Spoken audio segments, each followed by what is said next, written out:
You know that satisfying feeling when you finally close on a house? When you sign the papers, grab the keys, and think, I made it. Millions of Americans felt that exact rush in 2006. 2 years later, they lost everything. And here's the part that should terrify you. The exact same patterns are showing up right now. Nobody's paying attention. My name is Marcos, and I spend an unreasonable amount of time studying financial collapses. Not because I enjoy doom and gloom, but because every crisis leaves a blueprint. And the blueprint from 2008 is eerily familiar today. Most financial channels will tell you, this time is different. They said the same thing in 2007. Let me take you back to 2005. Picture this. A 24-year-old bartender in Phoenix walks into a mortgage office. He makes $31,000 a year. He walks out with approval for a $387,000 home. No verification, no real income check. Just a signature and a dream. This wasn't an exception. This was the system. Banks were handing out mortgages like candy on Halloween. They called them ninja loans. No income, no job, no assets. And the craziest part? Everyone thought it was fine.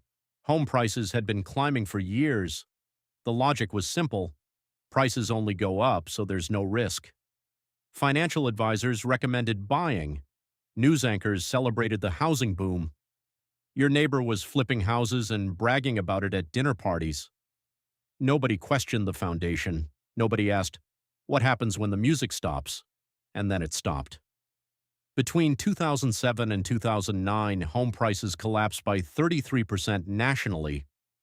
In places like Las Vegas, Phoenix, and Miami, values dropped by over 50%. Nearly 10 million Americans lost their homes. Retirement accounts vanished. The entire global financial system almost collapsed, and it happened in slow motion while everyone watched and did nothing.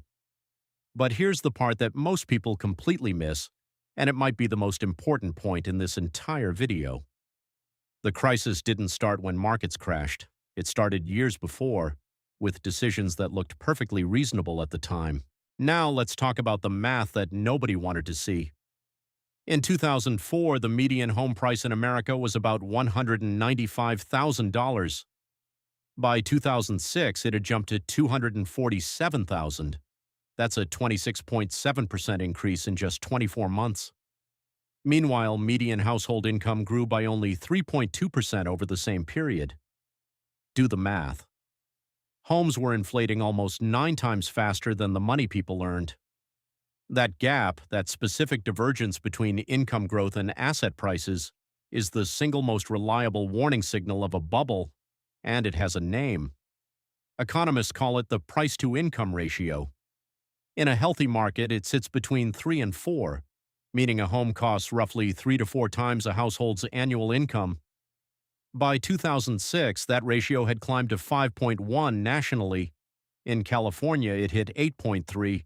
In Miami, 9.1. Let me give you a character to make this real. Meet Sarah. She's a 32-year-old teacher in Orlando making $47,000 a year. In 2005, she bought a house for $263,000, a price-to-income ratio of 5.6. Her mortgage payment eats 41% of her gross income. Every month, she's one unexpected car repair away from missing a payment. But she's not worried. Why? Because the house will be worth more next year. That was the belief. That was the math everyone was running in their heads. Here's where things get really interesting, and this is something that will probably surprise you. Today, the national median home price sits at approximately $412,000. Median household income is around $80,000. That gives us a price-to-income ratio of 5.15. The exact same level as the peak of 2006, the exact same danger zone. And in cities like Boise, Austin, and Tampa, the ratios are even worse, hovering between 6 and 7. The math isn't lying, it's screaming. Here's the thing about financial bubbles. They're not primarily mathematical events, they're psychological ones. And the psychology of 2005 is almost identical to what we're seeing now. There's a phenomenon in behavioral economics called the narrative fallacy. It's our brain's desperate need to create a story that explains why this time makes sense.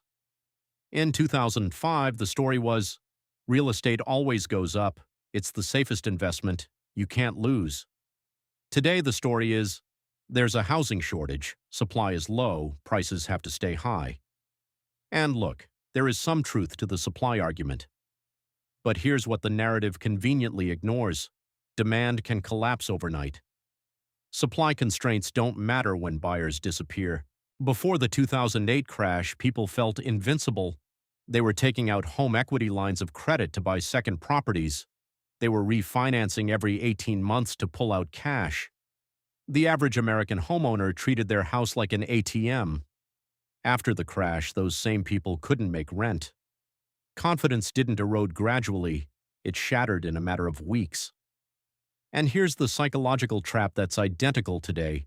People are confusing price with value. Your house isn't worth $400,000 because it's a $400,000 house.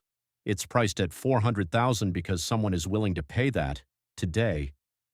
The moment buyers hesitate, the moment mortgage rates push monthly payments beyond what a household can afford, that willingness evaporates. But here's where most people mess this up, and I see it constantly. They look at their home Zillow estimate and feel wealthy. They see the number going up and assume they're building real equity. But equity on paper isn't wealth. It's a projection. It's a guess. And in 2008, those guesses destroyed millions of families. The psychological signature of a bubble is not greed. It's certainty.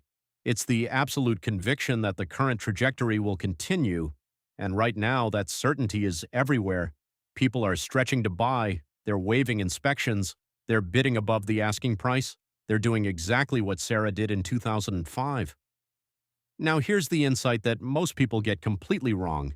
They think the 2008 crash was caused by irresponsible borrowers, people who took loans they couldn't afford. But that's the easy story, the one that protects the system. The real cause was far more structural. It was the incentive architecture itself. Banks didn't care if borrowers defaulted because they weren't holding the risk. They originated the loan on Monday, packaged it on Tuesday, and sold it to a pension fund in Norway by Friday. They packaged those mortgages into securities and sold them to investors around the world. Rating agencies slapped AAA ratings on toxic debt because they were paid by the very banks selling it. Think about that conflict of interest for a moment. The people grading the test were being paid by the students taking it, and regulators looked the other way because the economy was booming and nobody wanted to be the person who killed the party. Everyone was making money, everyone was happy, and when everyone is happy, nobody asks hard questions. Here's the counterintuitive part. The person driving the brand new SUV with a subprime mortgage wasn't the problem, they were the symptom. The system was designed to create exactly that behavior. It was engineered from the top to reward risk and punish caution. Let me give you a number that will put this in perspective. In 2006, mortgage-backed securities totaled approximately $8.2 trillion. Rating agencies classified over 90% as investment grade. When the bubble burst, losses exceeded $2.7 trillion. That means roughly 33% of what Wall Street called safe was worthless. 1 out of every $3. Now today the packaging is different. You won't find the same ninja loans, but you will find institutional investors buying homes by the thousands, turning single-family neighborhoods into rental portfolios.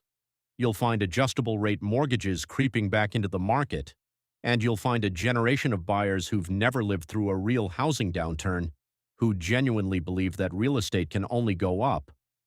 The faces changed, the names changed, the fundamental dynamic, disconnecting price from economic reality through leverage and blind optimism, hasn't changed at all.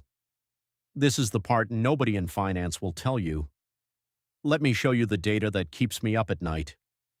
Household debt as a percentage of disposable income hit a peak of 134% right before the 2008 crash. After years of painful deleveraging, it dropped to around 97% by 2019. Good news, right? People learned their lesson, except they didn't.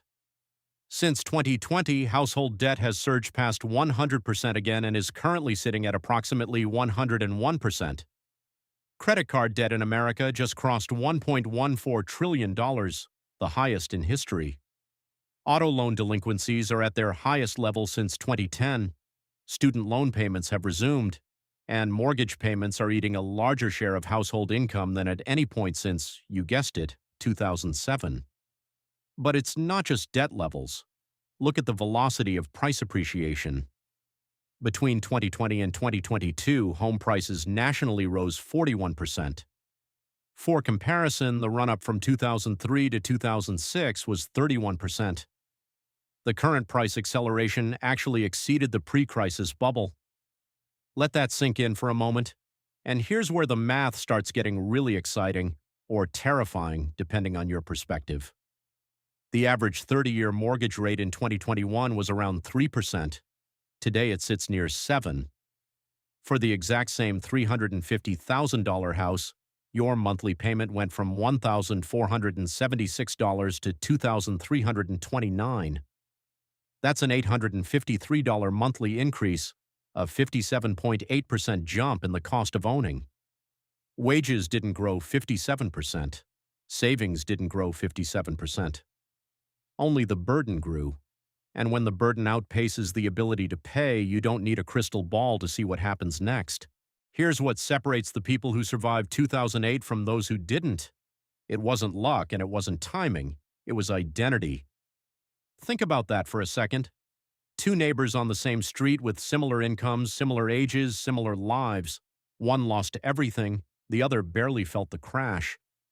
The difference wasn't their salary, it wasn't their education. It was the decisions they made when things still felt safe. The people who came through the crisis intact were those who had already decided, before the panic, that they wouldn't build their lives on leverage and assumptions. They kept 6 months of expenses in cash when everyone said that was stupid. They bought a house they could afford on one income, not two. They ignored the real estate agent who told them they were leaving money on the table. They were the ones who ran the real numbers, not the optimistic ones. They were the ones who asked uncomfortable questions when everyone else was celebrating. You become a fundamentally different person when you stop accepting the narrative and start analyzing the structure. When you stop asking, how much house can I qualify for, and start asking, what can I actually afford if everything goes wrong? That shift, from passive consumer of financial stories to active analyst of financial reality, changes everything. Your career decisions change because you stop chasing income and start building resilience. Your relationship with money changes because you stop confusing price with value. Your confidence grows not from the number in your account, but from the knowledge that you understand the system. This isn't about being pessimistic. This isn't about predicting a crash. It's about being the kind of person who's prepared regardless of what happens. The person who doesn't panic when the headlines get scary because you already ran the math. Remember that 24-year-old bartender in Phoenix? The one who walked out with a $387,000 mortgage on a $31,000 salary? He was doing what everyone told him was smart. He was following the narrative. His parents were proud. His friends were jealous. 2 years later, he was underwater, broken, starting over. He didn't fail because he was reckless. He failed because he trusted a system that was designed to exploit his trust. The numbers today are flashing the same warnings. The psychology is the same. The overconfidence is the same. The price-to-income ratios are identical. The debt levels are climbing back to dangerous territory. The only question is whether you'll be the person who sees it coming or the person who says, nobody could have predicted this. You can predict it. You just have to look. You have to be willing to see what everyone else is choosing to ignore. The data is there. The patterns are there. The history is there. Start today. And if you want to understand what is happening with the dollar, watch this video next.